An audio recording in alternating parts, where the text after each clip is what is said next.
మన VVIT university absolute discipline, absolute education. బంగారం ధరలు కొద్ది రోజులుగా ఫ్లక్చుయేట్ అవుతూ ఉన్నాయి, మనకు తెలిసిన విషయమే. అయితే తాజాగా వింటున్నది ఏంటంటే బంగారాన్ని కొనడం కంటే కూడా అమ్మేవాళ్ళు ఎక్కువైపోయారంట. అదేంటి? జనరల్గా కొంటూ ఉంటారు కదా, ఎందుకు అమ్ముతున్నారు సడన్గా? ఇదే మీకు వచ్చిన డౌటే, నాకు కూడా వచ్చింది. సో ఇదే విషయం మనం ఇప్పుడు ప్రముఖ మార్కెట్ అనలిస్ట్ ప్రశాంత్ గారిని అడిగి తెలుసుకుందాం. ప్రశాంత్ గారు నమస్తే అండి. నమస్తే నిర్మల్ గారు. ఏంటండి, బంగారం జనరల్గా కొంటూ ఉంటాం కదా, మరి మార్కెట్లో ఇప్పుడు అమ్ముతున్నారు, బంగారం సేల్ చేస్తున్నారు అని అంటున్నారు. ఎందుకు సేల్ చేస్తున్నారు? అంటే రేట్ ఏమన్నా తగ్గే అవకాశం ఉంటుందా దీనివల్ల? అది నేను అందుకు అడుగుతున్నాను, ఎందుకు సేల్ చేస్తున్నారంటే తగ్గే అవకాశం ఉంటుందా అనే ఆ కోణంలో అడుగుతున్నాను. ఏంటి అసలు ఏం జరుగుతుంది మార్కెట్లో బంగారం విషయంలో, చెప్పండి. ముందుగా మీరు బంగారం అనేది విరివిగా అంటే చాలా ప్రజలందరూ కూడా అమ్ముతున్నారనే మాటల వాస్తవం గురించి మాట్లాడదామండి. మీరు చెప్పింది ముమ్మాటికి వాస్తవం. ఎందుకంటే ఇండియన్ బులియన్ జ్యువెలర్స్ అసోసియేషన్ వాళ్ళు రీసెంట్ గా ప్రకటించారు, ప్రతి సంవత్సరం కూడా ఎంతో కొంత రీసైకిల్డ్ గోల్డ్ అనేది మార్కెట్ లోకి వస్తుంది. అంటే పాత బంగారాన్ని అమ్ముకోవడము అవసరాలకు, లేదా తిరిగి కొత్త బంగారం తీసుకోవడానికో. కాకపోతే ఇప్పుడు ప్రజెంట్ ఉన్న న్యూస్ ఏంటి అంటే దాదాపుగా ఏప్రిల్, మే, జూన్ మాసంలో అంటే దాదాపుగా 50 టన్నుల బంగారాన్ని ఇండియన్స్ అంటే అమ్మడానికి ఆసక్తి చూపించారు. అంటే దాదాపుగా 50 టన్నుల బంగారాన్ని సేల్ చేశారు. ఇది ఎక్స్చేంజ్ కాదు కదండి, ఇది ఎక్స్చేంజ్ కాదు, ఓన్లీ సేల్. సో సేల్ ఇది జనరల్ గా సేల్ జరుగుతుంటది ప్రతి ఇయర్ కూడా. లాస్ట్ ఇయర్ ఇదే టైం తో పోలిస్తే దాదాపుగా 50 to 70% ఇది అధికంగా ఉంది అనేది ఒక న్యూస్ ఐటమ్. ఇది డెఫినెట్ గా అంటే క్రెడిబుల్ న్యూస్, అంటే ఇండియన్ బులియన్ జ్యువెలర్స్ అసోసియేషన్ వాళ్ళు వ్యక్తపరిచింది. ఇక్కడ మనం చూడాల్సింది ఏంటంటే ఇది చాలా చిన్న మొత్తం. అంటే మీరు చాలా మంది బంగారం మీద ఆసక్తి ఉన్న వాళ్ళకు ఒక చిన్న డేటా పాయింట్ ఏంటంటే ప్రపంచంలో ఇప్పటి వరకు బంగారం మొత్తం కూడా వెలికి తీసింది మైండ్ గోల్డ్ ఒక 2 లక్షల టన్నులు ఉంటుంది. 2 లక్షల టన్నుల్లో దాదాపుగా భారతీయుల దగ్గర బ్యాంకుల్లో కానీ అంటే రిటైలర్స్ గా జ్యువెలర్స్ అంటే మన ఇళ్లలో కానీ 30,000 టన్నులు ఉందన్నది ఒక అంచనా. భారతీయుల దగ్గర అత్యధికంగా ప్రపంచంలో అత్యధిక రీటైలర్స్ గా అంటే ఇళ్లలో 30,000 టన్నులు ఉందని ఒక అంచనా. దాంతో పోలిస్తే 50 టన్నులు పెద్ద బంగారం ఏం కాదు, కానీ 50 టన్నులు చాలా చిన్నది. కానీ అమ్ముతున్న విధానంలో కానీ అమ్ముతున్న వాల్యూమ్స్ లో చూసుకుంటే మీరు చెప్పిన మాట ముమ్మాటి కూడా వాస్తవం. అది ఎందుకనేది ఒకసారి చర్చిద్దాము. బట్ కాకపోతే ముందుగా బంగారం రేటు, దాని స్థాయి గురించి ఒక చిన్న మాట కామెంట్ చేసి అటు వెళ్దాం. బంగారం రేటు డెఫినెట్ గా మనం అనుకున్న స్థాయి కంటే కూడా దాదాపుగా 1,40,000, 1,39,000 24 క్యారెట్ల బంగారం నాకు తెలిసి ఇయర్ టైంలో ఇదే లీస్ట్ అనమాట. దాదాపుగా 1,39,000 24 క్యారెట్, 1,21,000 అరౌండ్ 22 క్యారెట్, 1,22,000 లో 22 క్యారెట్ బంగారం వెళ్ళడం అనేది జరిగింది.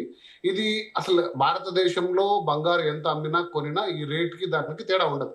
ఎందుకంటే గోల్డ్ అనేది డిటర్మైన్ అనేది అంతర్జాతీయంగా డిటర్మైన్ అవుతుంది.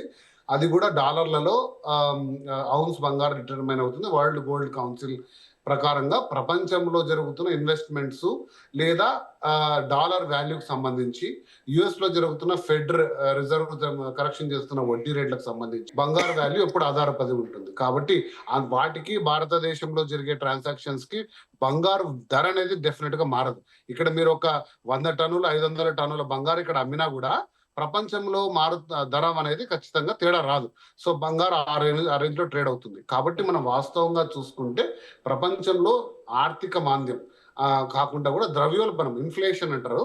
అమెరికాలో ఇన్ఫ్లేషన్ భయం పట్టుకుంది. దాదాపుగా వస్తువుల ధరలన్నీ పెరుగుతున్నాయి. కాబట్టి వాళ్ళ సెంట్రల్ బ్యాంక్ ఫెడ్ రిజర్వ్ ఇక వడ్డీ రేట్లను తగ్గించకూడదు, వీలైతే పెంచాలని సంకేతం ఇవ్వడము, అక్కడ ఉండే బాండ్ ఈల్డ్స్ ఇస్తున్న రిటర్న్స్ చాలా లాభదాయకంగా ఉండడంతో ఇన్వెస్టర్లు అందరూ కూడా బాండ్ ఈల్డ్స్ వైపే మొగ్గు చూపడంతో బంగారం అనేది కాస్త ప్రేమ తగ్గడం, దాని వాల్యూ తగ్గడం జరిగింది గత 2-3 నెలలుగా. ఎందుకంటే 2024 లో మొదలైన బంగారు అప్రత్యాసంగా దాదాపు డబల్ అయింది. 25%, 28% 24 లో ఇచ్చింది, 75% 25 లో ఇచ్చింది. అప్ టు మార్చ్ వరకు యుద్ధం మొదలు కానంత వరకు కూడా 10% గ్రోత్ తో 1,70,000 ఉన్న బంగారం అమాంతంగా ఇప్పుడు 1,40,000 పడింది. ఇక్కడ నుంచి ఎక్కడికి వెళ్తుంది? 1,20,000 వెళ్తుందా, లేదా కొద్ది మంది అంటున్నాడు 1,00,000 వెళ్తుందా అనేది మనం ఆలోచించలేం. కానీ దాదాపుగా 1,40,000లో విత్ హోల్డ్ చేసుకోవచ్చు అనేది ఒక అంచనా.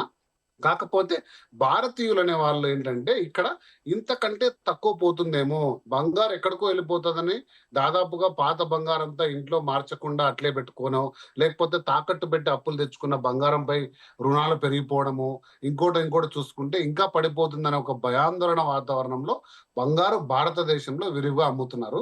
సో అది ఒక సంకేతంగా నాకు కనపడుతుంది.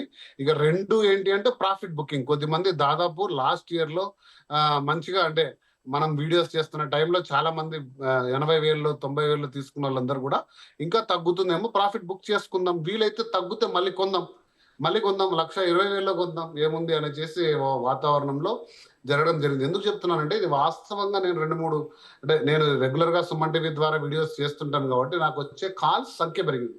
ఏం చేయాలి, కొంచెం అవసరం ఉంది, ఇప్పుడు అమ్ముకోవచ్చా, ఇంకా దరిదాపుల్లో పెరిగే సంకేతాలు అయితే లేవు కదా అంటే ఇప్పుడులో పెరగకపోవచ్చు అంటే అయితే ప్రస్తుతానికి కొంచెం అమ్మేసి మళ్ళీ తగ్గితే చూద్దాంలే, లేదా పెరుగుతున్న ట్రెండ్ లో ఉంటే మళ్ళీ చూద్దాంలే అనే వాతావరణంలో ఉంది. కొద్దిమంది క్యాష్ వైపు ఎక్కువ ప్రిఫర్ చేస్తున్నారు. గ్లోబల్ గా పరిస్థితులు బాలేవు, రియల్ ఎస్టేట్ మార్కెట్ కూడా ఆశాజనకంగా లేదు. ఎందుకంటే రియల్ ఎస్టేట్ మార్కెట్ లిక్విడ్ కాదు. ఈరోజు అత్యవసరం వస్తే మనం ఖచ్చితంగా ప్లాట్ అమ్మి డబ్బులు తీసుకోలేము. సో అది ఎప్పటికైనా పోవచ్చు, ఎంతకైనా పోవచ్చు. అదే బంగారం అంటే క్యాష్ లాగా ఉంటది. ఆ బంగారు క్యాష్ వాల్యూని ఎందుకు తగ్గించుకోవాలి? మార్కెట్ లో ఇప్పుడు వడ్డీ రేట్లు దాదాపు 7 to 8% ఉంది, లేదా ప్రైవేట్ గా లెండింగ్ చేసుకున్నా కూడా 12% తక్కువ లేదు. సో అలాంటి వాతావరణంలో ఎందుకు ఎటువంటి రిటర్న్ ఇవ్వని గోల్డ్ ఎందుకు పెట్టుకోవడం అనేసి చాలా మంది కూడా ఈ అంచనాలతో సేల్ చేసుకుంటున్నారు. సో అదొక వాతావరణంగా నాకు కనపడుతుంది. కాబట్టి ఈ బంగారు అనేది డెఫినెట్ గా మనం అంచనా వేయలేని స్థితిలో ఇప్పుడు ఉంది. కొంచెం కోల్డ్ గా కంటిన్యూ కావచ్చు. ఇంకా ఇంత నుంచి అయితే నేను అందరూ ప్రెడిక్ట్ చేస్తున్నట్టు ₹1,00,000కి 1,10,000కో పడిపోతుంది నేనైతే స్థిరంగా అనుకోవట్లేదు. బట్ ఏదైనా చెప్పొచ్చు. అందుకే నేను ఎప్పుడు ఈ స్టాచ్యూరీ వార్నింగ్ ఇస్తుంటాను. మనం ఇచ్చే చర్చల ద్వారా, మనం చేసే అంచనాల ద్వారా ఎవరు బంగారు కొనద్దండి, అమ్మద్దండి. మీ యొక్క అంచనాలు వేసుకోండి. ఇప్పుడు ప్రస్తుతం ఉన్న కారణాలు మాత్రం మనం విశ్లేషించవచ్చు, కానీ ఖచ్చితంగా ఈ రేటు కొనుక్కోండి, ఆ రేటుకి అమ్ముకోండి అంటూ మనం ఎప్పుడు విశ్లేషణ చేయం. సో కాబట్టి అంచనాలు ఎవరు ఏలేరు, ఒకవేళ వేస్తున్నారంటే అది డెఫినెట్ గా కూడా తప్పే. కాకపోతే ఈ కోల్డ్నెస్ చాలా రోజులు కంటిన్యూ కావచ్చు. బట్ బంగారు అనేది 200 దేశాల బ్యాంకుల దగ్గర ఉంది, పెద్ద పెద్ద ఇన్వెస్ట్మెంట్ల రూపంలో ఉంది కాబట్టి అమాంతంగా పడిపోయే సాధనం అయితే కాదు. తరతరాలుగా కొన్ని వేల సంవత్సరాలుగా బంగారు అనేది ఒక ఇన్సూరెన్స్ అసెట్ గా ప్రజలని, రాజ్యాలని, దేశాలని ఆదుకుంది, మనల్ని కూడా ఆదుకుంటది. కాబట్టి అమాంతంగా ఏదో అయిపోతుందని మాత్రం నేను ఎప్పుడు ఆ విశ్లేషణ ఆ రేంజ్ లో ఎప్పుడు చేయను, అది నేను నమ్మను కూడా. సో కాబట్టి దాన్ని ఆచితూచి వేయండి. బహుశా ఇప్పుడు కొంచెం చల్లగా ఉంది, అనుకున్న స్థాయిలో ఫాస్ట్ గా ఎదగకపోవచ్చు, అంత ఫాస్ట్ గా పడదు కూడా. బట్ కాకపోతే మీకున్న పరిస్థితుల్లో మీరు గోల్డ్ తాకట్టు పెట్టుకోవచ్చు, లేదా మీరు ఇంకా ఇన్వెస్ట్మెంట్ చేసుకోవాలనుకుంటే ఇది కూడా ఒక రైట్ టైమే. అంటే తగ్గుతున్నప్పుడు కొనుక్కోవడం అనేది కూడా ఒక వైజ్ ఇన్వెస్ట్మెంటే. మీ పరిస్థితులను బట్టి వెళ్ళండి. బట్ అది ఏదో అయిపోతుందని చెప్పి ప్యానిక్ సెల్లింగ్ అయితే చేయొద్దండి. ఏదో బంగారు 1,00,000 కింద పడిపోతుంది, ఈ రోజు ఉన్నదంతా అమ్మేసుకుందాం, మళ్ళీ ఏమైపోతుందని అంచనాలతో వెళ్ళొద్దండి. మీ ఆర్థిక స్థితిగతులు చూడండి, న్యూస్ ని కూడా అంచనా వేసుకోండి. ఏదో వదంతులను నమ్మద్దండి, 1,00,000 కిందకి పడిపోతుంది టపా అని చెప్పేసి.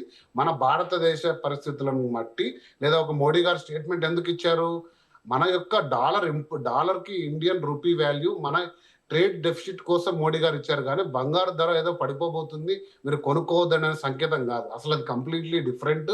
మనం ఇంపోర్ట్ ఎక్కువ చేసుకుంటాం, దాదాపు $70 బిలియన్ లాస్ట్ ఇయర్ ఇంపోర్ట్ చేసుకున్నాము. అంత మొత్తం మన దేశం పైన భారం పడితే అన్ని డాలర్లు అనేది ఖరీదైపోయి రూపాయి అనేది క్షీణిస్తుంది. కాబట్టి మీరు ఒక సంవత్సరం ఆపుకోండి అన్నారు, కానీ బంగారు ధరలు ఏదో తగ్గుతాయనో ఇంకోటి అయిపోతుంది అనేది కాదు. అది ఆ ప్రచారంలో వాస్తవం లేదు. బంగారు ధరలు మన భారతదేశంలో జరిగే ట్రాన్సాక్షన్స్ ఆధారంగా నిర్మితం కావు. ఖచ్చితంగా ప్రపంచ దేశంలో పరిస్థితులను బట్టి అవుతాయి. అవి ఇంకొక 6 నెలలు సెటిల్ కావచ్చు. మళ్ళీ భారతదేశంలోనే కాదు ప్రపంచ దేశాల్లో ద్రవ్యోల్బణం స్థాయి కిందికి వచ్చి బ్యాంకులు వడ్డీ రేట్లు తగ్గిస్తే బంగారు ధర ఖచ్చితంగా రెక్కలు వస్తాయి. ఆ రోజులు మనం చూస్తాం. అప్పటి వరకు కొంచెం ఆచితూచి వేయండి అని నేను చెప్తాను. ఏదైనా 1,00,000 కింద అయితే పడదు కదా, అది గ్యారంటీ. 1,20,000 వరకు కూడా దాదాపు రాకపోవచ్చు అండి నిరుపమ గారు. ఎందుకంటే లాస్ట్ టైం 1,40,000 వచ్చినప్పుడు మళ్ళీ తిరిగి పుంజుకొని 150 వరకు వెళ్ళింది. బట్ ఇప్పుడు చాలా కోల్డ్ గా ఉంది. 140 చాలా రోజుల నుంచి ఉంది. 140 అనేది 1,00,000 కిందికి వచ్చే బంగారం ఛాన్సే లేదండి. 1,20,000 వరకు కూడా రాకపోవచ్చు. బహుశా కొంచెం కోల్డ్ అవుతుండొచ్చు. బట్ కొనాలనుకుంటే కూడా ఇది మంచి టైమే కావచ్చు. లేదా మీరు సెల్ చేసుకొని ఏదైనా ఆర్థిక అవసరాలు ఉన్నాయి, ఇంకా కొంచెం పడుతుంది అనుకున్నా కూడా కొద్ది మొత్తంలో మీ అవసరాలను దృష్టిలో చేసుకోండి. లేదా తనఖా పెట్టుకోండి. ఇప్పుడు లోన్ టు వాల్యూ కూడా దాదాపుగా ఆర్బీఐ రూల్స్ అన్ని సడలించింది. ఏ రోజు వాల్యూ ఉంటే ఆ రోజు వాల్యూ ప్రకారం ఇస్తున్నారు బ్యాంకులో లోన్స్ కూడా. కాబట్టి చూసుకొని వేయండి అని చెప్తాను. రైట్ అండి. Thank you so much. Thank you.